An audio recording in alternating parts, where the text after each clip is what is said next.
In this particular class, I want to go over some points that I feel like are important while doing a reading with someone. Now, this can be while you're practicing in your development. It can be working with clients that you've already established. It could be giving consultations or counseling sessions. It can be used also during any type of healing treatments that you might do. The information is regulated towards mediumship, but able to use this information in different ways, even if you just attend. Alright, so the next one is to correctly give the information you receive. There's appropriate ways of giving information from your guides. Don't try to change what they give you so that you can make it fit into the way you understand something. I don't know how many times I've received information and said to my client, I'm just going to give this to you exactly like I am getting it because it's not making any sense to me. And after I tell them, they know perfectly what I'm talking about. Sometimes it has to do with privacy, and the more you start digging for the information, the more into their personal business you get, and it can become uncomfortable for them. So give it exactly the way you get it.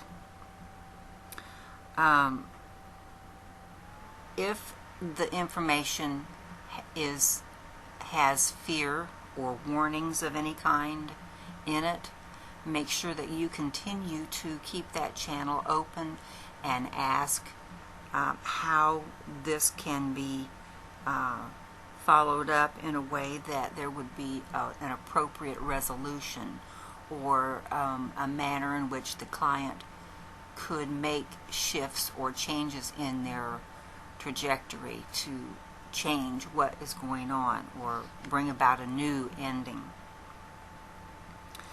This kind of goes along with it. It's sharing the symbols that you receive in the reading.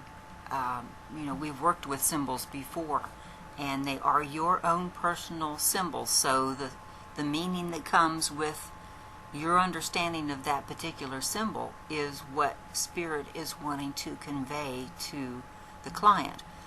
But it's important that you always give the client the symbol first. If it's a mushroom, if it's a race car, if it's, a kangaroo jumping, whatever it is, say it to them, because it may mean something in particular to them as well, that particular symbol. But the important thing is that you follow up with the meaning that you and Spirit have agreed upon, because that's the information that's coming. Now, know when to stop.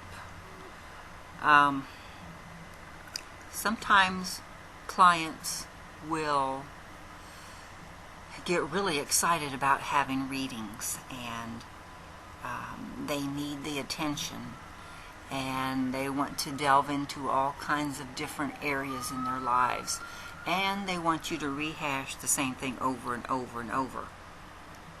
It's important to know when to book appointments with them. Don't let the financial aspect of this make decisions for you. And don't let yourself become gullible into thinking that you can receive more information a week later. And the only exception to this would be if they are in a tumultuous or really unusually quickly moving situation that changes from day to day. and then this becomes more of a counseling rather than a reading. So my general rule is 3 to 6 months between readings, and I've had clients that were very upset with me when I imposed that rule on them, but there are those. Be sure and close the session at the appropriate time. Now, when you sit down with your client, they should know that the session is only so long. You may do a half-hour session. I do a 45-minute session. Some people do an hour. But make sure that you explain to them when you're starting, this is a 1-hour session. When the hour is over, my spirit guides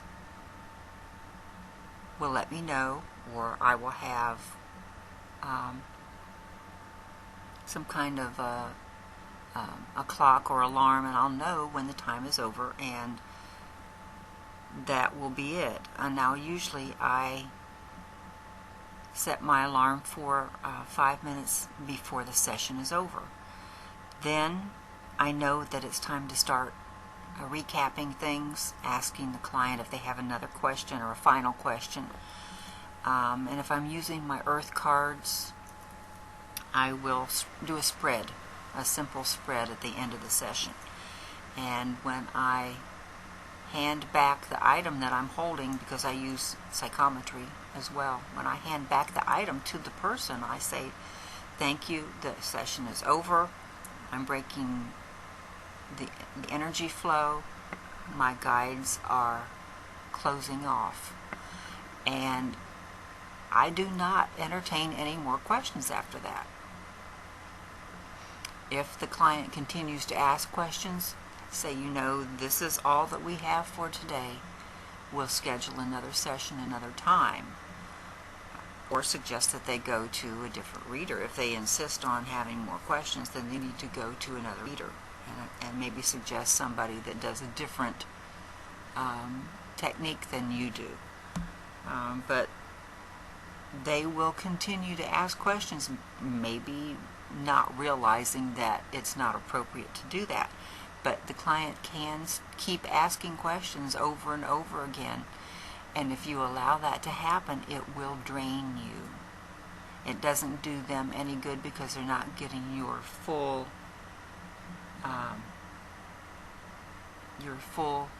understanding.